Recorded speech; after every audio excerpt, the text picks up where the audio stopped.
Benjamin Biolay, merci d'être avec nous. Merci Bonsoir. beaucoup. Alors, Vroom Vroom, pour traduire, vous êtes fan de Formule 1. Oui. C'est ça. Tout particulièrement j'aime bien le sport automobile, mais tout particulièrement fan de Formule 1. Ouais. Alors, on va en parler de la Formule 1 parce qu'il y a beaucoup de points communs finalement avec votre carrière, avec la musique. C'est assez saisissant. C'est ce qu'on verra dans quelques extraits du documentaire, mais le documentaire est une pépite. Auteur, compositeur, interprète, mais aussi acteur et réalisateur. Alors moi, j'ai eu la chance de voir le concert qui s'est fait dans des conditions particulières à cause du protocole sanitaire. Je voudrais qu'on écoute la chanson d'ouverture qui colle bien, je trouve, avec ce qu'on vit en ce moment.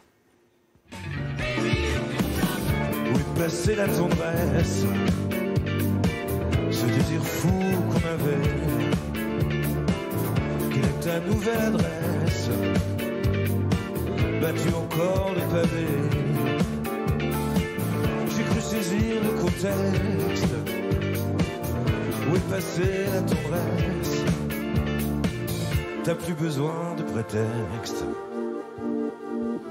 Où est passée la tendresse?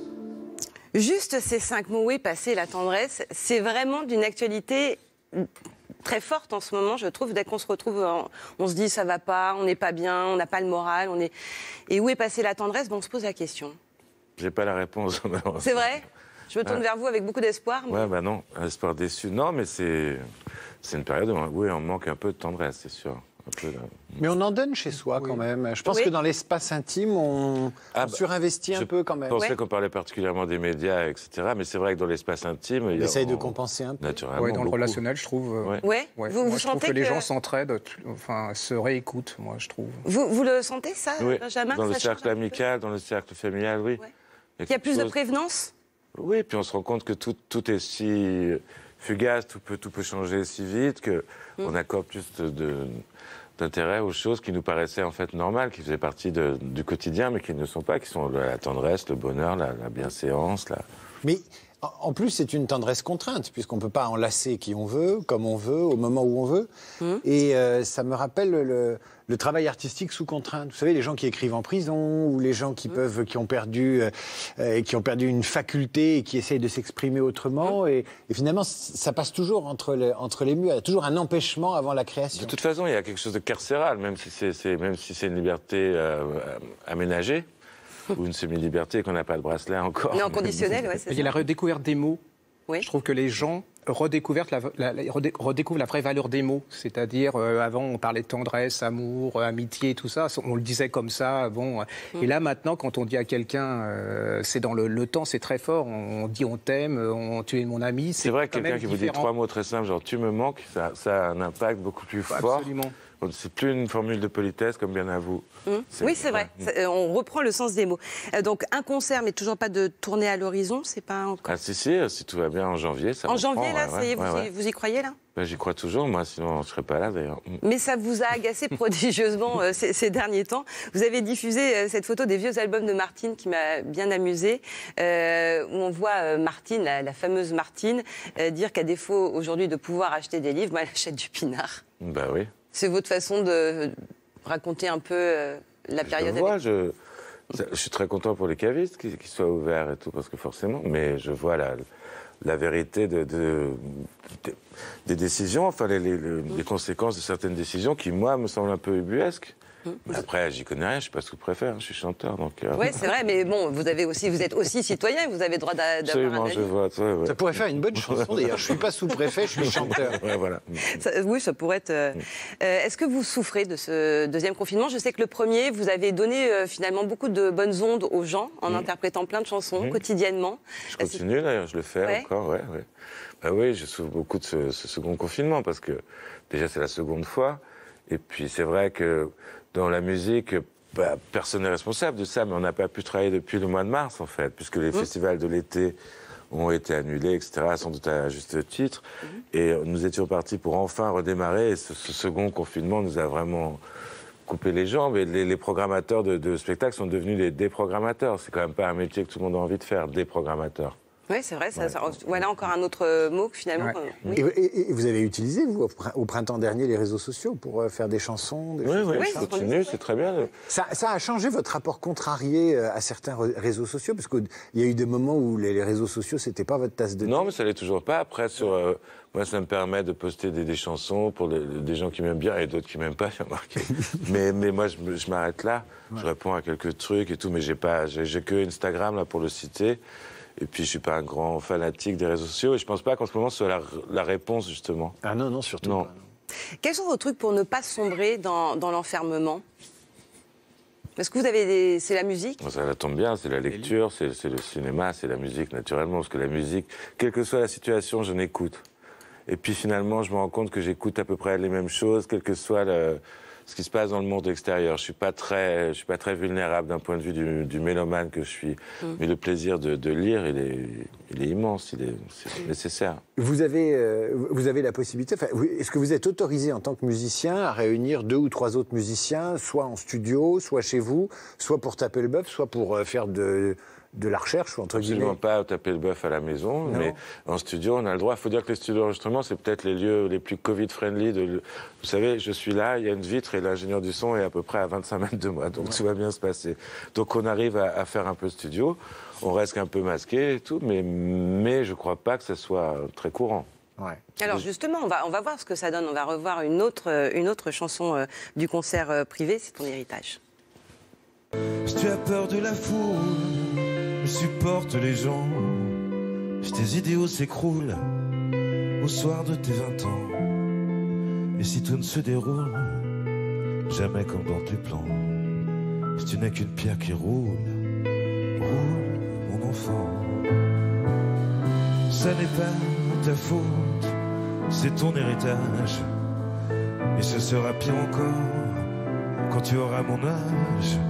Ça n'est pas ta faute, si ta chair, ton sang, il va falloir faire avec, plutôt sans.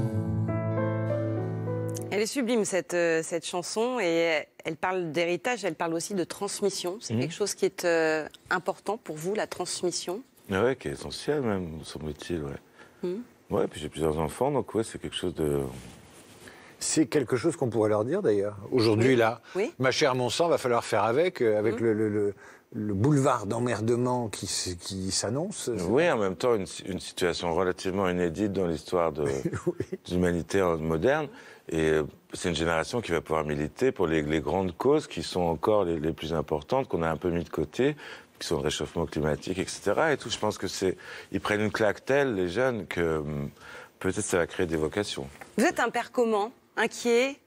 Non, pas inquiet, même si en vérité il m'arrive de me ronger les sons pour des bêtises, mais je le montre pas en tous les cas. C'est vrai? Ouais, non, pas trop. Un rien peut vous inquiéter, mais vous préférez ne pas le montrer Oui, puis surtout je suis un père qui a fait des enfants avec une mère qui est très importante aussi. Souvent on répond à ces questions et c'est quand même les 2 parents, dans ce qui me concerne, qui à eux 2 équilibrent l'héritage, justement. Enfin... Vous êtes indulgent pour les bêtises de vos enfants, s'ils en font? Parce que généralement, on fait les mêmes, mais on oublie qu'on les a faites. On les a faites? Ouais, tant que c'est pas pénal, oui, ça va. Ça va, vous avez une grande marge de manœuvre, vous les laissez assez libre. Alors, on va parler de votre autre passion, la Formule 1. Vous connaissez la discipline vraiment sur le bout des doigts. Vous êtes d'ailleurs donc dans ce documentaire Court-Circuit, qu'on pourra découvrir après le concert privé samedi soir. Écoutez cette chanson, elle va vous parler. Baby, you can drive my car. Yes, I'm gonna be a star. Baby, you can drive my car. And baby, I love you. Vous êtes fan des Beatles? Je suis un grand fan des Beatles, mais mon instinct me fait dire qu'il y a une métaphore cochonne sous cette chanson. Donc je pense qu'on ne devrait pas... on va pas en parler. Je ne vais pas juste dire, mais peut-être... La première fois que je réalise ça, moi qui ai l'esprit mal placé, j'avais jamais... Ils ne peuvent pas dire tu peux conduire ma voiture, tout ça, non. Bon, voilà, mais on va... En plus, c'est une de mes préférées. Bah, moi aussi, elle est merveilleuse. Je la trouve qu'elle est d'une simplicité et rock à mort. À tous les deux? Parce qu'elle, je trouve que... Enfin, moi, je l'ai découverte après toutes les ballades des Beatles, ou les tubes du départ que je trouvais un peu rétro, un peu emmerdant. Et celle-là, dans la compilation rouge qu'on a tous, je pense, quand on est môme, on n'achète pas les albums, on a la compilation, enfin, c'était mon cas. Et quand cette chanson arrive, je me dis, tiens, il y a un avant et après la compilation. C'est-à-dire que je me dis, elle est rock, elle a une rythmique incroyable. Il chante dur avec un chat dans la gorge presque. Et là, ils sont rock. Et les Beatles sont plutôt pop que rock. En fait, là, ils reviennent à leur premier son. En fait, ils chantent, ils grôlent un peu Paul McCartney comme il faisait à Hambourg. Et puis un côté air naïf parce que le truc d'or que tout le monde adore, là, plein, c'est Ringo Starr qui le fait. En fait, c'est vraiment, on sent qu'ils se sont fait plaisir. Mais qui chante une cochonnerie, je vous l'assure. On vous fait confiance visiblement. Bon, on vous voit donc sur des circuits mythiques, avec des pilotes mythiques, avec Alain Prost, avec Jean Alési. Déjà, vous les aviez déjà rencontrés avant? Non, bien sûr que non. C'est des gens. C'était la première fois. C'est des héros pour moi. C'est comme si vous me demandiez si j'avais déjà rencontré, je sais pas, le Capitaine Flamme ou je sais pas qui. Non. Donc. Pour vous, il y a quelque chose de super-héros dans ces gens-là? Oui, comme en plus, oui, leur passion est tellement exigeante que leur vie peut être. Dans la balance, donc oui, puis c'est vraiment, j'ai grandi avec eux, quoi. Enfin, Alain Prost, Jean Alési, c'est vraiment... Jean Alési, c'est un pilote plus jeune, mais Alain Prost, depuis que je suis en âge de suivre la Formule 1, il est pilote, ouais. Et on vous voit avec une belle complicité, comme si vous vous compreniez, parce que vous partagez peut-être cette passion, et Alain Prost est d'une modestie, d'une simplicité. D'une modestie invraisemblable, ça m'a sidéré. Et puis c'est quelqu'un qui s'intéresse à beaucoup d'autres choses que le pilotage strict, son engagement dans Renault Sport, etc., est réel et tout. Non, mais c'est un homme extrêmement intelligent, en plus, merveilleusement intelligent. Après, on le savait déjà, puisqu'on l'appelait l'ordinateur, on savait que c'était... Ou le professeur ordinateur, c'était Laoda. Ouais. Lui, c'était le professeur, on savait que tout était ordonné. Il y a face à la Formule 1 deux publics. Il y a un public qui ne comprend pas que l'autre public puisse regarder devant la télé des voitures. Ça, c'est Gérard, par exemple. Autour d'un circuit. Mais c'est pareil aussi pour le Tour de France. Il y a des gens qui ne comprennent pas que les gens puissent pédaler. Pareil pour Yves Klein, vous savez. Mais comment vous intéresseriez un novice ou quelqu'un qui débute face à un Grand Prix? Comment vous essayeriez de lui dire, mais c'est plus intéressant que tu ne le crois. Il y a des choses plus subtiles que ce que montrent les apparences. Qu'est-ce que vous lui diriez? C'est pas évident, ça. C'est pas évident. Et puis en plus, j'ai pas spécialement envie de convaincre les gens d'aimer la Formule 1. Ce que je veux dire, c'est que c'est pas très écolo, c'est sûr. Ça, c'est sûr, quand on vient de parler de réchauffement climatique. Mais je peux pas convaincre quelqu'un d'aimer regarder les gens faire des tours en rond en cherchant à gagner une millième de seconde à chaque tour, etc. Je peux pas... C'est instinctif. C'est comme si vous me demandiez de vous convaincre d'aimer le reggae. Je peux pas. Moi, c'est un documentaire qui m'a convaincu. C'est un documentaire qui m'a convaincu de l'intérêt de ces compétitions. Ah voilà, parce qu'on rencontre absolument tous les acteurs de la Formule 1 et les ingénieurs, etc. C'est fascinant, évidemment. Est-ce que c'est pas plutôt les acteurs qui vous ont convaincu que la compétition? C'est pas c'est possible. Le making-of de la compétition, c'est-à-dire quelqu'un qui veut un bon moteur, qui veut une bonne voiture, le débutant qui est dans une toute petite écurie qui n'a pas d'argent, et puis le gars qui bascule. Les équilibres aussi entre le champion d'une écurie et puis le numéro 2, qui le laisse passer, pourquoi il le laisse passer, à un moment donné c'est son tour. Enfin, c'est de la politique aussi. Oui, et puis ces gens qui gagneront jamais, mais qui donnent toutes les heures de la journée, toute leur énergie, toute leur passion, alors qu'ils savent pertinemment qu'ils n'ont pas ni le budget ni l'avance pour gagner un jour. C'est un sport que je trouve merveilleux pour ça, c'est romanesque. Il y a un aspect mécanique et puis il y a un aspect plus humain avec les pilotes et puis cette proximité avec la mort dont on va parler évidemment. Ouais. Mais sur l'aspect mécanique, il y a une séquence qui est géniale dans le documentaire et qui fait le lien évident avec la musique. C'est vous qui faites ce pont-là. Regardez, c'est impressionnant. Il y a carrément un accord. Ouais, j'entends un fa majeur, ouais. C'est un ré, t'entends les notes, quoi. Avec un sol, c'est fou. Ah, t'arrives à décomposer. Il y a deux notes. Là, il est en la bémol. C'est fou. Il monte par demi-ton. Non, mais je savais pas. Un genre de fa majeur avec un do. Ouais, c'est vraiment des accords. Donc t'as une oreille absolue. Ouais, mais là, comme il y a deux sons, ça me la dérègle parce qu'elle devient. Ça fait partie de l'oreille harmonique. Ouais. Quand il y a juste un son, c'est plus simple. Ouais. Là, il y a vraiment une quinte. Ouais.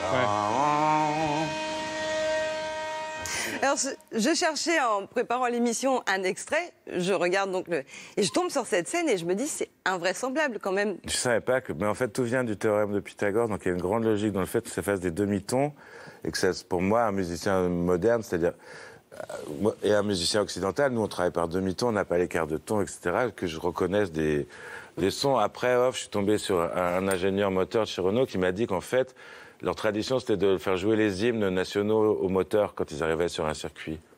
Et un jour, il lui a fait jouer Blue Rondo à la turque de Dave Brubeck. Oui, mais en fait, c'est assez logique. Mais moi, je savais pas du tout, j'étais... Et on pourrait écouter du Benjamin Biolay version moteur. Mais plus grand tube par un moteur, non. Non, mais alors, on parle de mécanique, mais bizarrement, ça devient de la poésie. En fait, le son réel est impossible à restituer, en fait, je pense. C'est un son très beau que j'entendais sur le banc moteur, là. Donc, un enregistrement à la Brian Eno, un truc comme ça, oui, ça me plairait. Mais la puissance du musicien, en l'occurrence, c'est vous nous traduisez quelque chose. C'est-à-dire que là où j'entends bêtement un bzzz, un bourdonnement, un bruit de moteur, vous entendez une mélodie. Non, j'entends une note, enfin deux notes en l'occurrence. Ouais, mais vous chantez par-dessus. Vous n'entendez rien, vous Il y a quand même il y a un lien assez ancien entre le rock'n'roll, la route et les moteurs. Il y a plein d'analogies. Il y a un groupe qui s'appelle Motorhead, déjà. Non, puis même et puis les rodis sur les rodis. Nos amplis, de guitare, il y a quelque chose de très mécanique. D'accord, mais on me l'avait rarement montré. Eh bien, grâce à Benjamin. Mais grâce à Cyril Abitboul, qui est un type formidable, qui m'a invité à aller au banc moteur Renault, qui est un endroit secret. Il fallait pas tout filmer, parce que les concurrents pourraient voir le documentaire et se dire « Oh là, d'accord, ils ont le... » Quand est-ce que vous avez été piqué par la Formule 1 ? C'est acheter des petites voitures, comme vous le dites dans le documentaire? Quand j'étais petit, ouais. C'était un oncle qui vous en... Ouais, j'avais un oncle qui s'appelait Robert Barrault, et qui était footballeur, mais qui adorait les grands prix, et je le regardais beaucoup avec lui, oui. C'est vrai que ça m'a fasciné. Et Prost, Lafitte, etc., Pironi, Villeneuve. Moi, j'ai commencé à vraiment m'intéresser à la Formule 1 peu avant cette saison 82 horrible, où il y a beaucoup de grands pilotes qui sont morts. Donc tout de suite, il y a des souvenirs à la fois joyeux et assez Mais le point de départ de l'album, c'est quand même la mort d'un coureur. De Jules Bianchi, que j'ai trouvé atrocement injuste et qui m'a inspiré une chanson à l'époque. Vous êtes monté dans une Formule 1 ? Ouais. Oui, alors justement, on va voir les images, mais alors on vous voit comme un gamin, parce que là, c'est un peu galvaudé comme expression, mais c'est vraiment un rêve de gosse que vous réalisez à ce moment-là, j'ai l'impression. Oui, non, mais c'est même pas un rêve, je pensais jamais monter là-dedans, moi. Je me contentais de la regarder à la télévision, c'est vraiment... Et alors, là, vous êtes donc dans la voiture, quelles sont vos sensations? Je crois que la nuque prend beaucoup d'à-coups.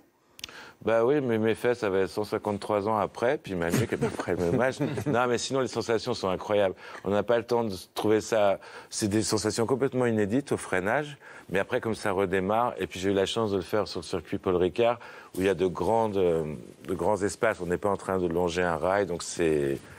Mais c'est impressionnant, je le conseille à tout le monde. Mais il faut prendre des cours, enfin je veux dire, ça se conduit pas comme ça. Ah mais je la conduis mais pas, non, là, moi je suis sous le pilote. Il est derrière. Il est derrière. Oui. Comme attendait. Il y a une Formule 1 de place au circuit. Comme dans un avion, quoi. Je vous le conseille. Ah, c'est pas pareil. Mais alors vous dites que les accélérations, ça à la rigueur, bon, il faut les encaisser, mais tout le monde peut le faire. Ce qui vous bluffe le plus, c'est le freinage. Avant les virages en épingle, à 40 mètres, on arrive à 300 et... Ouais, 310, puis on se retrouve à 40 km/h, le temps de rien. C'est vrai que là, le corps n'a pas vraiment l'habitude. Vous avez eu peur ? Il y a la peur aussi. La veille, j'ai eu peur. C'est ça. Et je me disais, ce serait quand même complètement couillon de... Voilà. Ouais. Et puis après, quand j'ai vu que c'était Franck Montagny, qui est un grand pilote de F1 lui-même, qui conduisait la voiture, et puis... Voilà, le truc de gamin, quand même, de se dire, j'y vais, quoi. Maintenant, faut... Mais j'ai eu un peu peur, ouais. Mais il y a un côté rock dans la F1, ce rapport direct à la mort. Je pense aux d'anciens rockers dans les excès, pas forcément, enfin des excès de vitesse ou des excès de vie tout court. Et ça, il y a quelque chose d'assez fascinant finalement. Ah ouais, il y a malheureusement plein d'histoires assez sordides de musiciens morts ou d'acteurs morts en voiture. Et vous êtes plutôt prudent au volant ? Ouais. Non, mais c'est autre chose en plus. Ce qui m'a impressionné, c'est de rouler avec Alain Prost, parce qu'il roule vraiment...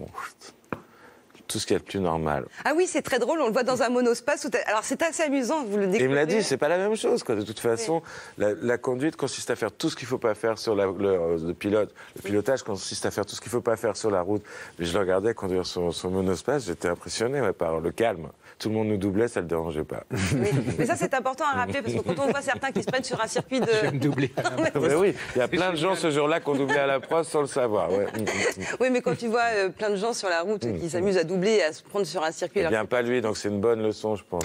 Exactement. Et dans cet amour de la Formule 1, c'est un amour de cette compétition, parce que vous collectionnez pas les voitures, si j'ai bien compris. Non. Et vous avez des désirs de voiture, ou finalement, c'est juste voir ces chevaliers du circuit? Ah, j'avoue que si un jour, je sais pas, je gagnais au loto, je m'achetais pour la regarder dans un garage une monoplace. Ah ouais, pour l'objet. Ah ouais, je trouve ça trop beau. Vous la mettriez sur un mur, à la limite, vous pourriez la mettre sur un mur comme une œuvre d'art, quoi. Ah non, je la laisserais. Comme ça, Ah sans ouais, y toucher. Vous allez regarder évidemment le Grand Prix de Turquie sur Bien Canal+ sûr, ce week-end. Vous avez un petit rituel pour les Grands Prix, vous n'en loupez aucun? Vous avez une façon de les regarder ou bon, c'est... Non, j'en loupe aucun. Et je préfère les regarder tout seul. C'est vrai? Ouais. Seul? Même Ouais. pas avec un pote et des pizzas, quoi. Non. Non, les gens, ils parlent trop. C'est comme les matchs de foot. Moi, je suis un supporter, je parle pas beaucoup quand je vais au stade, j'insulte pas les joueurs, je dis pas, vas-y, fais l'effort. J'aime pas les gens qui... Et vous restez bien devant votre télé ou vous faites des allers-retours? Non, vous êtes pris pour 1h30, 2 heures. Pas bouger. Je rentre pas au stand. Pas de Non, téléphone, rien. Non, pas trop. Et vous commentez pour vous-même, vous parlez tout seul, vous dites « Ah non, fais pas ça Ouais. ». Ça va être marrant de... Et là, Vous la instru- façon de- Pardon. Vous instruisez la course, c'est-à-dire vous connaissez tout ce qui s'est passé au moment des essais, vous connaissez évidemment les pilotes qui conduisent quoi et quelles écuries, mais il y a toujours un fond de dossier comme un journaliste qui commente une course. Oui, absolument. Et vous documentez avant, Bien sûr, vous lisez oui. l'équipe, plus que ça. Oui, puis des revues ou des sites plus spécialisés. Et il faut regarder les essais libres et les essais qualificatifs, bien sûr. Bien sûr. Si on veut vraiment aller au bout du... Et la façon de filmer, elle a évolué C'est depuis. prodigieux, quand même. Ouais, c'est ça. C'est là, vraiment d'un point de vue artistique, c'est prodigieux ce qu'il faut. Même au niveau des caméras embarquées, je sais pas comment ces caméras tiennent le coup à une vitesse pareille. Mais c'est vraiment très beau et rendent le spectacle. Parce que quand on va voir un Grand Prix, c'est plus abstrait ce qu'on voit. Si on est dans un coin, on voit passer des voitures à toute vitesse, puis on attend 3 minutes qu'elles reviennent, enfin 1 minute 30 qu'elles reviennent. Donc, Justement, pour réaliser ce rêve, on vous donne une baguette magique ou un budget illimité, mais je préfère baguette magique, c'est plus poétique. Vous faites apparaître la voiture du champion du Grand Prix mythique de vos rêves. C'est-à-dire, on vous dit, c'est la voiture qui aura été conduite par le champion dans le Grand Prix de vos rêves. Vous choisissez quelle légende? un Fangio, parce que j'ai jamais vu, et il n'y a pas d'image beaucoup, quoi. Et c'est vrai que j'ai une partie de ma vie qui est en Argentine, et c'est quand même une des plus grandes légendes de ce pays. Et quand j'étais petit, on disait il se prend pour Fangio. Je Oui, ne c'est savais même pas ce que vrai. ça Oui, voulait c'est dire. Hein. C'était vraiment. On le dit encore d'ailleurs dit parfois. On le dit encore, ouais, je crois. Ouais. Donc ouais. j'aimerais bien avoir ça sur une Alfa Romeo de l'époque, je sais pas quoi. Ouais, c'est vrai. Voilà pour la baguette magique. Alors Grand Prix, c'est votre 9e album? Ou 10e. Enfin, Ou ça 10e, dépend, bon, ouais, enfin, dépend. ça fait quand même en moyenne un album tous les 2 ans, ce qui est Ouais. un rythme assez costaud. Qu'est-ce que vous dites quand vous regardez, pour le coup, pour filer la métaphore de la voiture, quand vous regardez de temps en temps dans le rétro, si vous êtes du genre à regarder dans le rétro? Non, pas trop. En plus, pas trop du genre à regarder dans le rétro. Non. C'est vrai, alors que pourtant il y a toujours, je trouve, à écouter vos chansons, une certaine nostalgie parfois. Vous parlez pas mal au passé composé, à l'imparfait. C'est un temps qui vous va bien.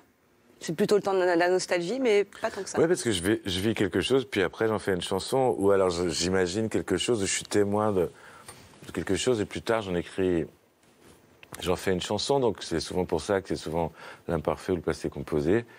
Mais non, mais j'écoute pas les... on n'est pas beaucoup, il n'y a pas beaucoup de gens qui écoutent leurs disques, enfin j'espère. Il y a les paroles pour illustrer la nostalgie, mais il y a les notes aussi. Il y a des notes qui correspondent ou des Ouais, il y a tons. des C'est quoi accords, les tons de la nostalgie en musique ou au piano? On va penser souvent que c'est les accords mineurs les plus tristes, mais c'est faux. C'est vrai? Ouais, c'est faux d'ailleurs. Toute la musique latine un peu festive, comme la samba, c'est souvent des accords mineurs en fait qu'il a. Ouais. Non, c'est des accords de 6e, des choses comme ça. C'est des trucs plus complexes, La musique klezmer, par exemple, c'est pour moi le résumé de ce qui rend mélancolique ou de ce qui rend nostalgique, quoi. Et en classique, vous avez des références Moi, ou c'est Mozart. des modèles? Moi, je suis comme en Mozartien. Ayrton Senna, Alain Prost, Mozart, Beethoven. Voilà.